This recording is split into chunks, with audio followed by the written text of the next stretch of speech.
Pinalalakas ng Philippine Military Academy at ng National Defense Academy of Japan ang kanilang ugnayan.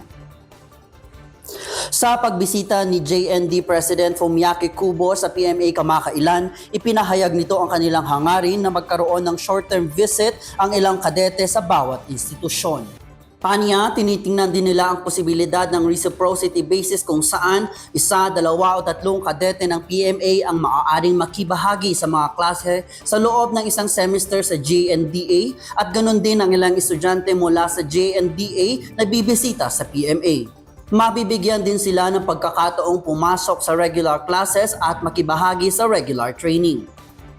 Ang GNDA ay isa sa mga katuwang ng PMA lalo na sa military training kung saan nagpapadala ang PMA ng mga kadete na makikibahagi sa kanilang mga programa.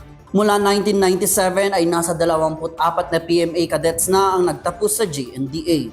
Sa kasalukuyan ay 10 kadete ng PMA ang sumasailalim sa trainings sa nasabing akademya sa Japan.